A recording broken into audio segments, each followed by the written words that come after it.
Are you a deviant? You know, like those of us who binge watch serial killer programs, laugh at the stupid shit people do, and revel in anything adult? Well, you found your people. Join us as we crack open the door to the padded cell and release the insanely stupid, the weirdly wonderful, and those who choose to live outside societal norms. We'll delve into the strange, the macabre, the sexy, and the outrageous. So, if you're a deviant, then you have your place with us in the padded cell. Hello and welcome to episode 70 of the Padded Cell podcast. That's a big number. Mate, do you really have to have a tissue stuck up your nostril? For those who aren't watching, we've just got on from episode 69, so Ryan's still ill, obviously. Yeah. And his nose is running and he's literally got tissue stuffed up his nostril and sticking out. The tablets are wearing off now, so I'm leaking. You're leaking? Yeah. Okay, I mean, there's plenty if you want to stick one on the other side as well. Feel free. You're not distracting me at all. So, this is going out on the 16th of January. And on this day, in 1919, something happened which would have broke my fucking heart if I was around then. Yeah. Prohibition of alcohol was ratified in the USA on this day, yeah. For 13 years, between 1920 and 1933, the US had a constitutional ban on the manufacture, sale and consumption of alcohol. It says here, driven primarily by religious sections of society. Them Bible bashes, isn't it? Fucking ruining all the fun. Yeah. I know loads of Christians that drink. Loads. Absolutely loads. My dad wasn't one of them, like. Right, I'm sorry if this is an uneducated statement, but don't they fucking drink wine? Yeah, that's only when you... Oh, that's allowed. Yeah. That's when you're having your... I don't even know what it's called. Jesus blood. I am the daughter of a minister and I don't even know what any of this is called. What's it called when you do your... Sounds like a load of fucking When you go to church and you have the bread and the wine. What's it called? Fucking cardboard. That's not fucking You're bread. not helping? I'm looking like a dickhead. You're not helping? Imagine walking into Subway and saying... Jimmy's going to be shouting at me now going, it's this. When you go Can I have a BMT on that? I'm just going to move on because you're not fucking helping me. Please. Anyway, right, so Prohibition. So the constitutional amendment was proposed by Congress on December the 18th, 1917, but was ratified on this day, 1919. And then it rolled across the nation, came into force on the 17th of January, 1920. Jesus. So for 13 years. Right, there was a fucking uproar, wasn't there? Yeah, well, I mean, I know quite a lot about this time. It's something that I've read into quite a lot. And they thought that it's going to be an experiment. Society wasn't great. There's a lot of crime, and they thought that it was all just down to alcohol. Oh. Yeah, people getting pissed, falling over, having fights, robbing stuff, marriages breaking down, all that kind of thing. Yeah. So they said that they were going to ban alcohol across the country, but actually it had the opposite effect, and basically it caused large-scale organised crime. Large amounts of bootlegging. You've heard of Al Capone? Yeah. All the gangsters around that time. Basically, it was all fueled by the lack of alcohol and how they were going to bring alcohol to the masses illegally. Obviously, cause a turf war, lots of shoot 'em ups and all that. Speakeasies popped up all over the place, and a speakeasy is basically a bar, if you like. It could even be somebody's front room, which is dark. Nobody knows that you're in there. Little knock. Got you. They check to see if you look like you're legit and not the cops, and they let you in, and you can drink alcohol illegally. And in the club years ago, we had a speakeasy. No way. Yeah.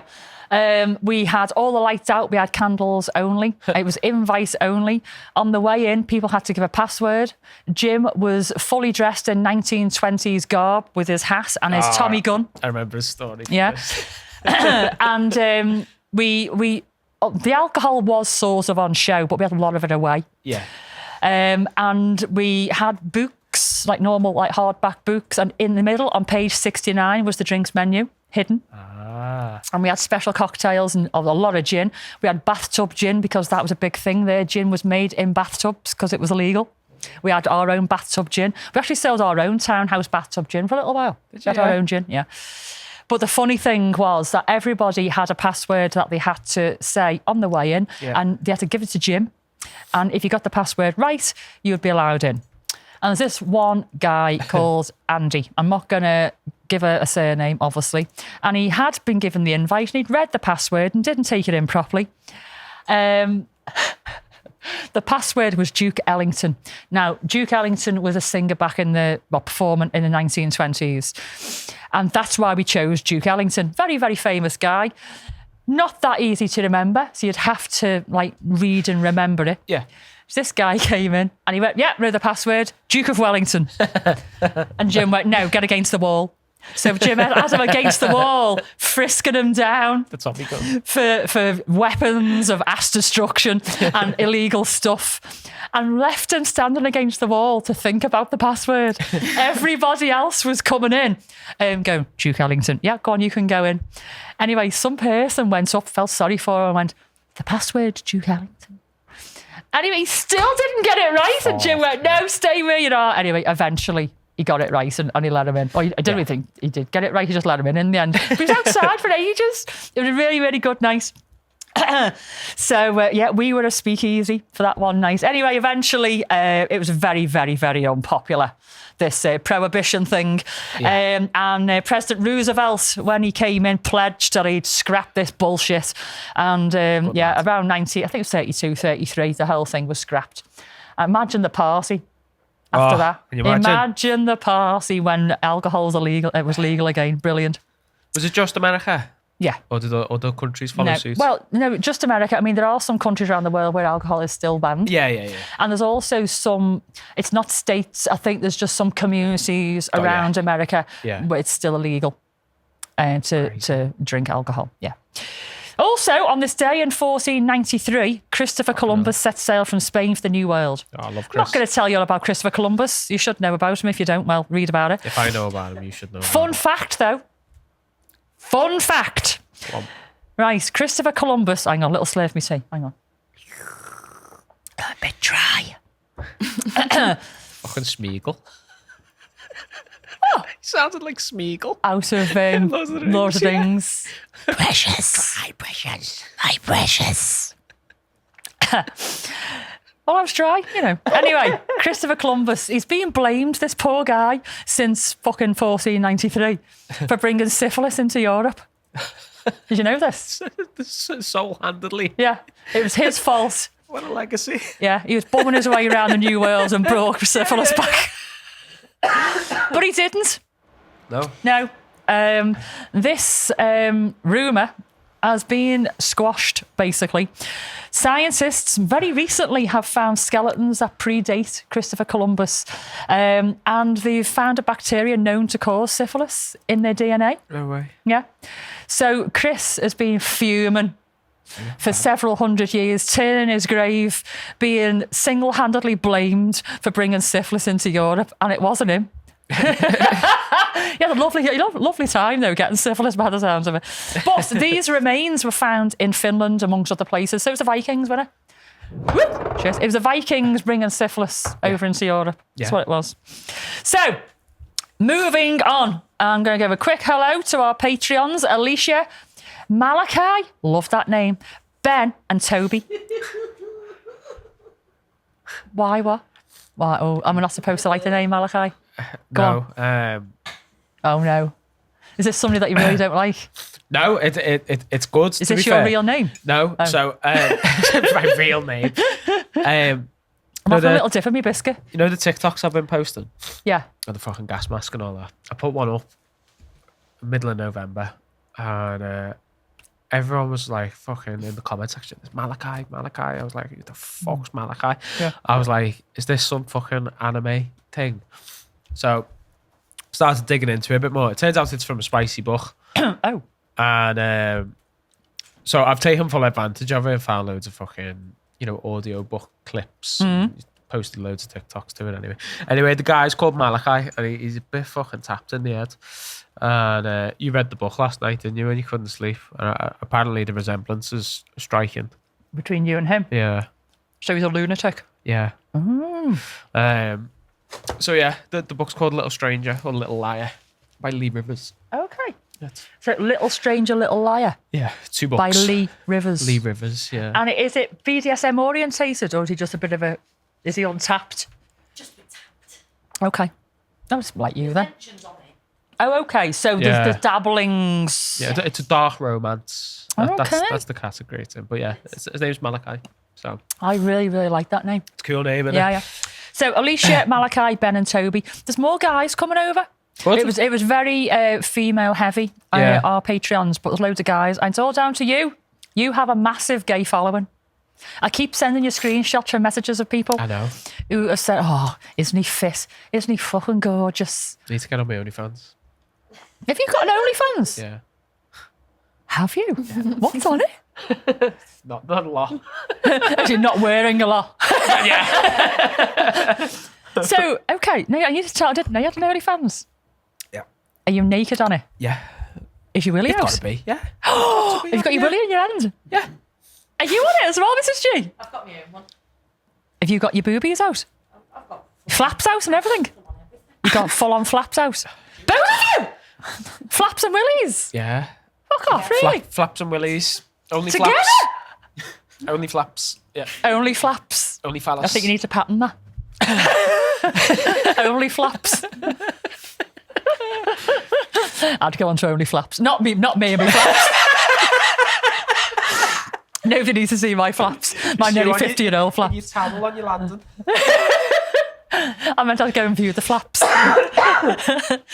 Yeah. Okay. Oh. Have you got many people following you on Only Flaps fans? Do you know what? I hadn't really, because I never really put... I've got the link on like Linktree and stuff, but I don't ever advertise it. Yeah. And it's the last week or so, my TikTok's just gone fucking mental, and then Instagram's gone fucking mental, and now it's all filtering into Okay. OnlyFans. Nice. So Nice. Well, our TikTok's on its arse. I don't know why. I might have to dig up later what's going on with it. But every time I load a video up onto TikTok, there's no sound. There is sound, it just isn't on TikTok. I've looked at all the settings and everything, so I've give up. Oh, okay. TikTok was a bit slow anyway. Yeah. And Instacunts, fucking hell. I'm losing followers by the day because they just don't share our stuff anymore. I can't get my head around Insta. I can get my head round. They just don't share me stuff. So I'm actually losing followers now. But Facebook, 125,000 followers on we like Facebook. Facey. Yeah. Facey is where all my mates are. Yeah. I mean, okay, I was restricted on Facebook not long ago, but I've redeemed myself. I'm back. And the followers are going up again. So yeah, you've got a massive, massive gay following. So Thank you. it's your fault that we have lots of guys following us now because they all want to see you. I feel like it's a good thing, though. No, isn't it is absolutely. Want more guys? diversity. Yeah. We've got a massive LGBTQ plus following, actually, to be honest with you. I have loads of buying gay women admirers messaging me quite a lot, and also a lot of paying slut subs as well. Very good. An awful lot. Right. We said hello to our patrons, but not our OGs. Little cheeky rib tickle to our OGs. I'm going to move on to our segment. Here we go. So, trigger warning. Trigger warning. This segment contains graphic detail about genitals and sex. Let's talk about sex, baby. Let's talk about not you and me, because we don't do that. Let's talk about all the good things and the bad things that make me... Okay. So, we are going to have a couple of photos, just not yet. Cordelia is on that. They're not me, are they? No. I mean, if you want to share photos of yourself, you can do. Did you know that females can have an erection? I didn't know. I assumed. Mm-hmm. Used to call it a wide-on in school. A wide-on. Yeah. Or a clition. A wide-on is actually pretty good. It's a good description. Yeah. Not a clition, really. So I'm going to talk a little bit about the female erection, but I'm also going to educate y'all. Whether you've got a vagina or not, this is going to be helpful. If you do have a vagina, a vulva, it might be that you and your vulva are not that close and you don't know your way around each other. By the end of this, you are going to be an expert in your own vulva. And the people out there who are vulva admirers and like to play with them, you are going to have some new skills in your skill set. You are very welcome. Ex-midwife here. I've seen a lot of vulvas in my time. They all come in different shapes and sizes. And they're all wonderful in their own way. Very clever too, because they allow babies through and they give you amazing orgasms if you do it right. So we're going to talk about that. Okay. You looking forward to it? Yeah. The thing is, though, because Mrs. G doesn't like oral, I suppose you can do like a bit Oh, of... wait, it's not, we've never done it. I know she doesn't really like it. I think we need to... You need to take some fucking notes here, lady. You need to take some... Look at her cringing. It's all right. So you will give, but you don't want to receive. Okay, well, take some notes when you're giving. All right. I'll just wait till she's asleep and then do it. Okay. So this will be helpful if you're pleasuring yourself or if somebody is pleasuring you back, or whatever the terminology is.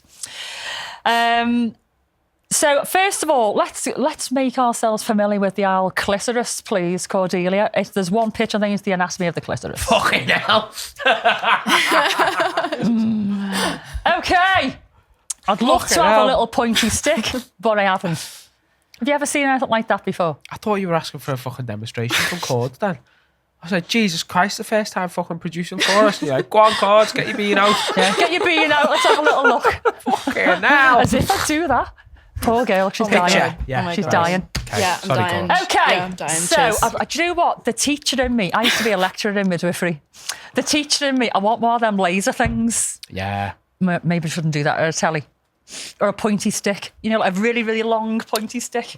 Yeah. I've got one of them. Stuff. So for those who are watching, for those who aren't, I'm going to try and explain it as best as I possibly can.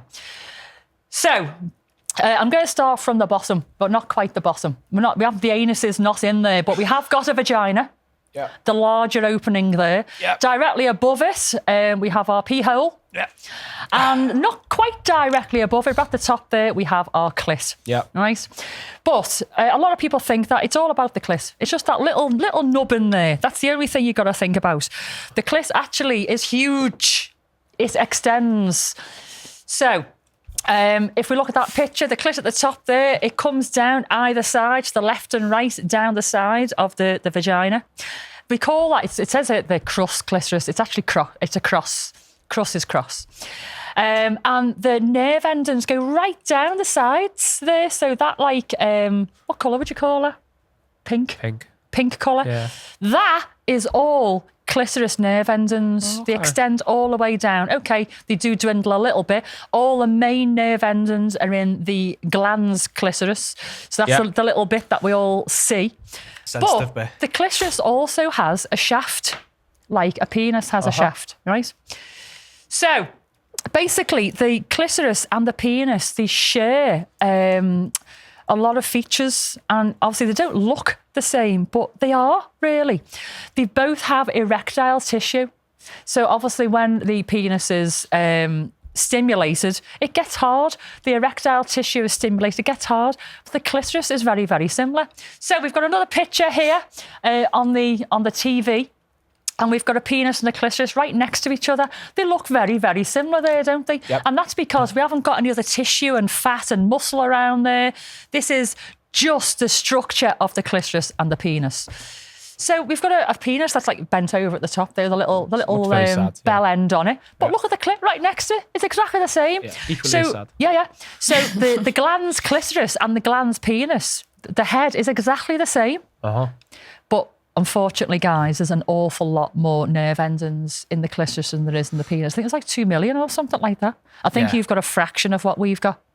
Soz. Yeah. Soz. But we push babies out. There's got to be like some perks. It's trade-off, isn't it? Yeah.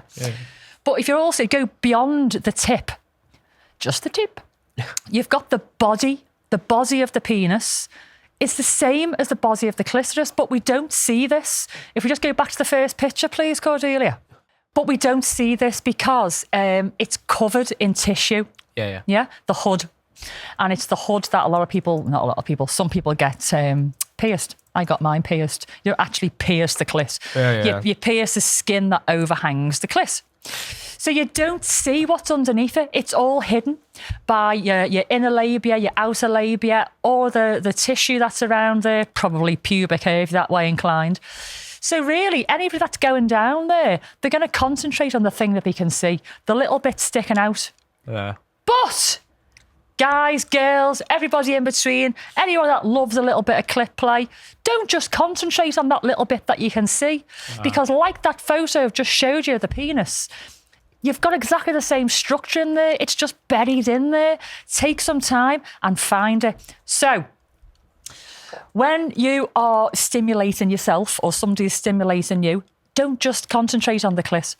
Think about where the clit's going down the side of the labia. Lick and feel all around there and go quite hard, not soft, because it's buried deep inside behind tissue. So oral's definitely the best thing for this. Play around with that area a lot, down the sides of the vaginal opening. That is dead sensitive. There's actually another structure there. I can't fucking remember what it's called. Cordelia, just put it back up for us again. I think it's called a bulb. That is really, really, really, really sensitive, but not straight away. You've got to work up to that. Got you. Yeah? So when you're playing with somebody, you're going to stimulate all down the sides of the inner labia and work your way right up. And even in some people, the urethra is also really sensitive, but you don't think about playing around with that bit because you think you're going to get a mouthful of piss. Well, you're not, because you can't. You can't. When you're stimulated, you can't piss. I'd like to say I've tried. That's just too much information. You've just said it. So play around all that area, yeah? And what you'll find eventually is if you do take your time, the clit, which is like a little tiny little wee thing at first, gets bigger. It gets bigger.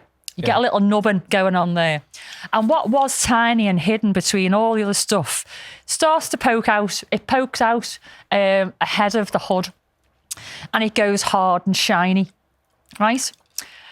If you are that way inclined and you like to have a little explore with your mouth or your fingers, if you actually trace beyond the tip of the clit, you'll actually feel the shaft when it's hard. It's not big.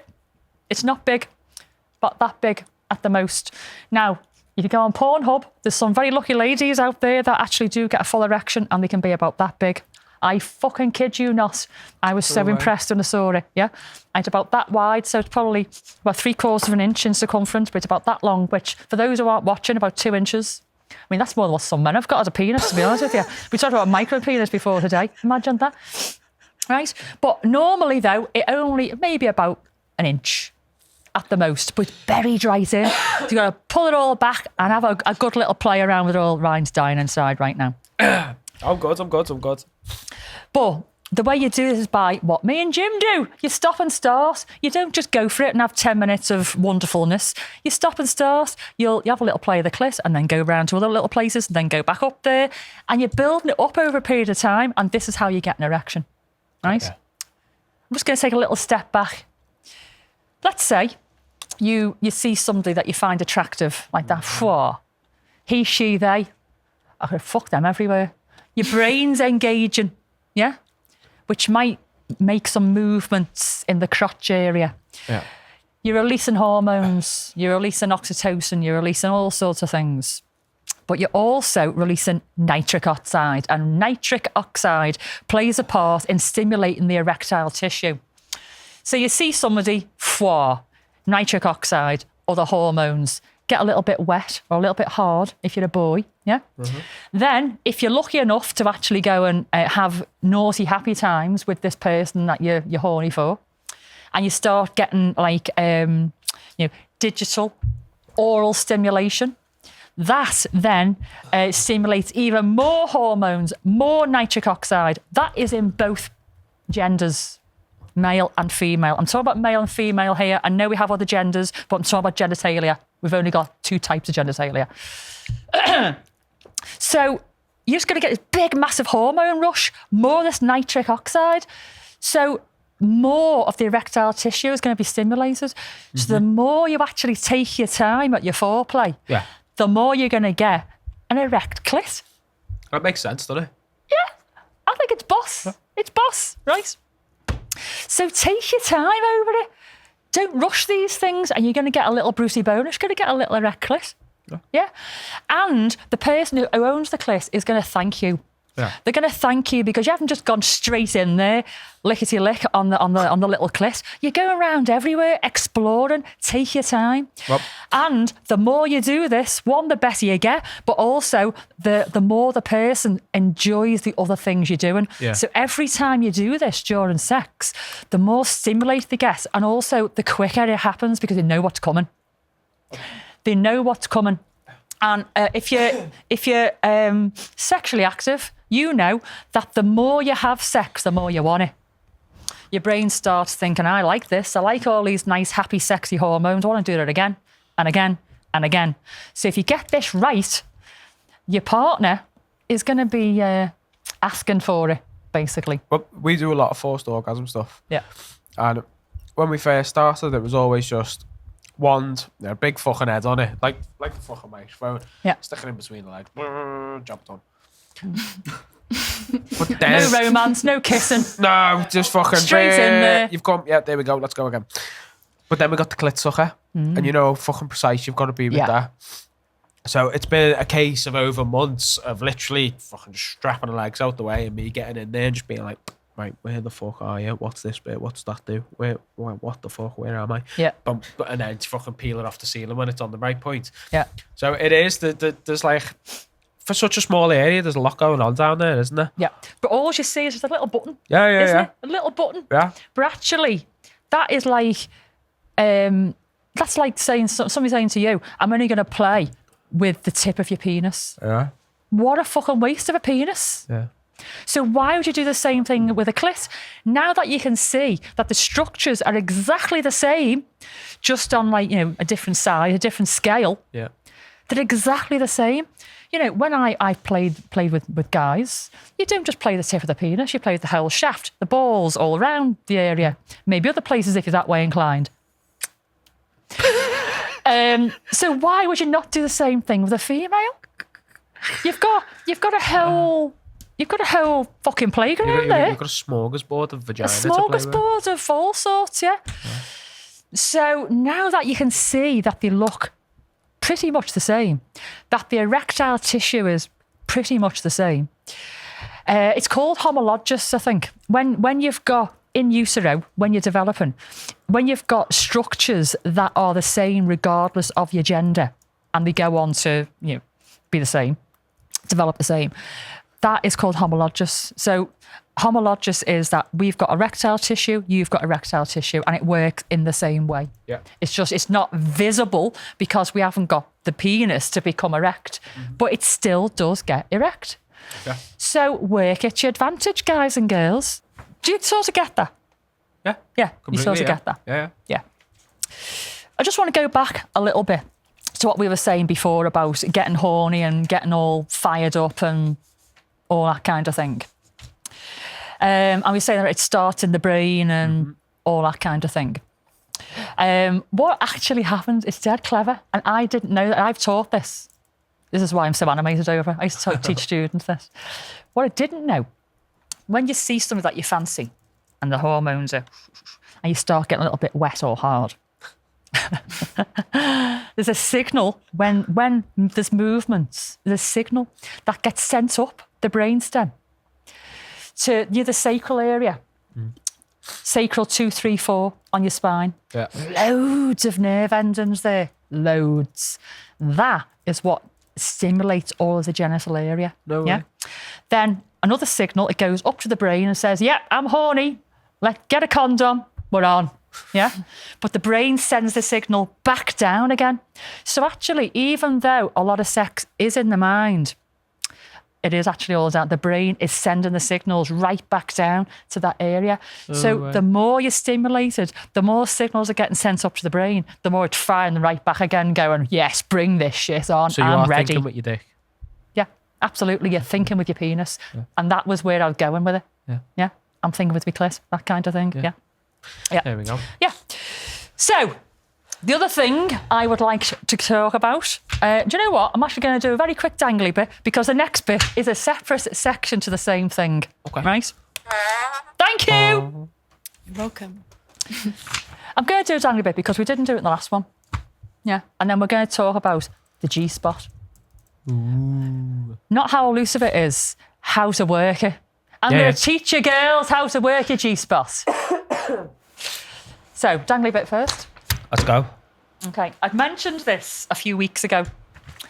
And it's the job advert that we put out there for bar staff at Townhouse. Okay. Yeah. And this made it into the Liverpool Echo. The first bit's pretty normal and then it goes a little bit mad. So, it says that you need to be an established member of Townhouse. Yeah. You need to understand fetish, swinging, and our LGBTQ plus needs. Yep. You need to be flexible and not afraid to work your socks off at times. This is an official advert for a job, yeah? The most important thing is that you fit into our little family. We work well as a team and have each other's back, so I don't want to disrupt the balance we enjoy at Townhouse. Yeah. So you could be the best bar person in the world, but if I don't think you fit into our team, I won't offer you the job. Yeah. The work is not just bar work, and it is work. I am sick of people floating in, thinking that it's all about having a good time and dropping shifts when it doesn't fit in with their lives. Our staff are workers, not in the jolly. You drop me, I drop you. Simple. Yeah. You need to be charismatic, be able to make conversation when you have a few nervous newbies at the bar on a quiet night, not speaking to one another. You need to help people gel together and get talking to each other. You need to have banter, take friendly jibes and give it back, but diplomatically. You need to be very open-minded. I don't mean about sexuality, gender, kink. I mean about what people choose to do when they're at Townhouse. You could be pouring drinks at one end of the bar while somebody's giving a blowjob at the other end of the bar. You cannot be shocked or have opinions on other people's shit. I don't want quiet wallflowers. I don't want overt divas. I don't want people who just want to earn a few extra quid. I don't want slackers. I don't want people who just turn up, do a job and go home. The Townhouse staff are special and love the job as much as we do. They do it because they want to succeed and will give a little bit extra just to ensure the punters are having a good night. Yeah. The job isn't just bar work.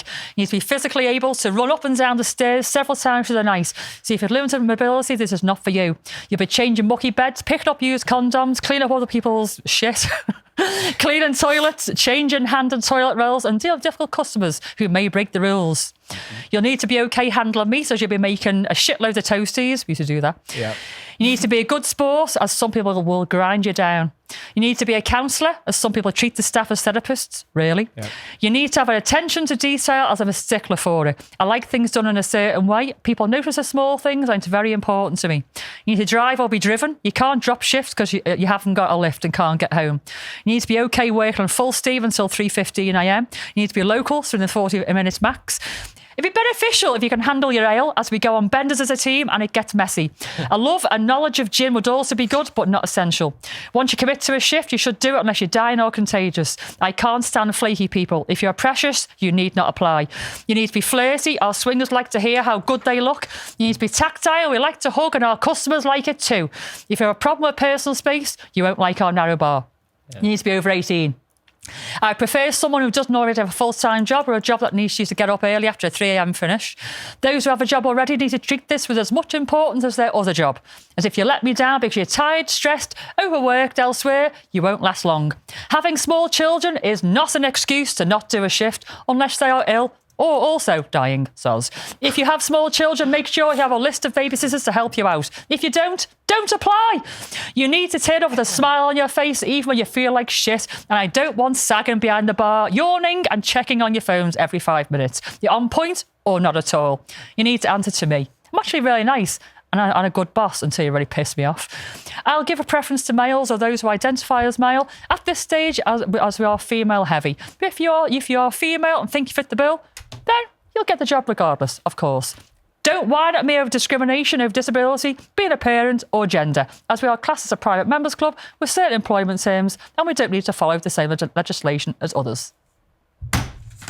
That was our job advert. And we had people applying from all over the place. And it made the Liverpool Echo, and the people were saying, as if only all job adverts were that transparent. Well, yeah. Mad, isn't it? Yeah, right. It should be. Very, very quick before we finish. G-spot. The G-spot. Okay. It's not elusive. It's not elusive. For those people that can't find the clit or the G-spot, you're just not doing it right, basically. So, not everybody is sensitive to the G-spot, even though it does tend to be there in most people. If we think about our vagina, I know you haven't got one, but you know what one looks like. Yes. If we put our fingers in Yes. and lift our fingers up, that is called the anterior wall. So it's the wall at the top of the vagina. Fingers in, 2 to 3 inches. Do that. That is where your G-spot is. However, it hasn't got arrows. It's not very big. And obviously we're all different. So it can be give or take 2 or 3 inches. So how do you find it? You don't go rummaging around like that. Because that's really, really off-putting. What you do is you just make it part of your play and just have a nice little massage in the general area. So finger blasting, please don't do it. When we were like, 16, 17, getting it on with a guy, and they thought the right thing to do was just stick the fingers up there and give it a good rattle around. They did that because they were 16. If you're 30 and still doing that, please don't. It's not cool. And it's not going to be pleasurable at all. So if you're trying to find that area and you're trying to be all sexy and sensual, this is your lesson. Coming from somebody who has seen quite a lot of vaginas, played a lot of vaginas, and I'm a midwife. So insert your fingers in, 2 fingers if they'll fit. If not, 1 is absolutely fine. Slightly bend your fingers up towards you, and you're literally going to go around in a really big circular motion, literally like that. And that is all you're doing. None of this, none of fucking that. Really slow circles, but fingers up, right? You don't need to actually find the spot. Massage around the general area. You haven't got to be an expert. And I'm telling you now, if you get in the right place, you're going to get some cracking moans and a very wet vagina. You don't need to guess this shit. The vagina's going to tell you if you're doing it right. And if you're giving clitoral stimulation at the same time, you've arrived. You are an expert because you're going to make that person hit the roof. So, slow and steady wins the race. Concentrate on the whole of the fandango, not just the top of the clit. Yes, there's a shaft in there. Find it and play with the labia. When you're trying to find the G-spot, don't rummage around. I was going like a tombola. I remember the tombolas years ago. Massage the area. You'll find it regardless. And it's not a button that you've got to press. It's just a piece of skin. It's a piece of flesh with lots of nerve endings in there. If you're in there, you're close. Do you know what? Little fun fact, actually. The first third of the vagina is really, really, really sensitive. It's full of nerve endings, very similar to the nerve endings that you have on your clit. And the sensation you get is very specific. So if you pinch your arm, you know exactly where you've been pinched on your arm. Yeah? If you touch the G-spot in that area, you know exactly where it is. You can feel it yourself. I don't mean the person doing it. You're like, ooh, that feels good. The second 2/3 of the vagina, it's more visceral. So you can feel something, but you don't know exactly where it is. It's like a referred pain. When people have an appendicitis, your appendix is down here, but often people get pain here. Yeah. If that's a visceral pain. Now, with this sensation in the vagina, exactly the same. So you can be getting stimulated with a toy or a penis or fingers or whatever, but you don't know exactly what you're feeling. You just know it feels good. Yeah. So for those guys and girls who are trying to, give the best performance of their lives and trying to hit this spot, thank you. That was really, really good timing, actually. That was like an orgasm. Maybe not, but you know what I mean. Trying to get the best performance of the live and you're getting all these noises and sounds. I wouldn't try to overanalyze it because the person who's receiving probably actually can't really make full sense of what they're feeling. They just know it feels good. So you've got this amazing area that you can experiment with here. Take your time if you can.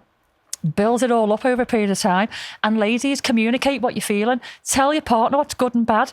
They're not fucking magicians. And also, not everybody's good at it at first. And they're not going to get good at it unless you give them some feedback. Yeah. I'm not saying give them a blow-by-blow account or, a feedback form afterwards. But, with noises and movements and stuff, let them know that they're doing the right thing. Or just say, ooh, that feels good. Keep doing that. And don't fake it, because don't fake it. You're not doing yourself any favours whatsoever. You ruin it for yourself. Absolutely. And over time, you'll become an expert if you communicate it. And like you say, be honest. Bit of honesty in there. Yeah. Were you surprised how similar the clit and the penis is? Yeah, I sort of knew they were. I didn't know it was that similar. Do you know what I mean? Very, very, very similar. Yeah. Yeah. So I heard a thing somewhere. It was just like You heard a thing. a clit just is a willy that didn't grow. A willy that didn't grow. Yeah. Well, some of them do, I'm telling you, mate. Should see some of the photos I've seen, these massive clits. Honest to God. I mean, I get penis envy as it is.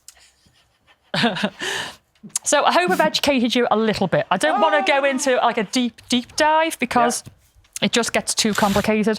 I just wanted to show you all the similarities between the two and that it's not all about the clit. It's about the whole area. It's all dead sensitive. Yep. So experiment, explore it all. And the clit, well, it'll start getting hard and you're like, oh my God, it's got a little erection. Got a little micro peen. Clip flick. Yeah, Alien's boss. Right, we're not going to do a fetish factoid because we've had the goat. Yeah. And to be honest with you, I think I've talked enough today because you've not been very well. I've been doing a lot of the talking today, haven't I? Yeah. Your jaw must be killing you. My throat's killing me. Just some of that. No, you're all right. No, thank you. I won't be able to talk afterwards. We didn't do a dangly bit. Go on. Is it going to make me cough? 2 sprays. Just make sure it gets to the back of your throat. Okay. If you're binge watching, put the kettle on. We'll see you in 5. If not, see you next week. Bye.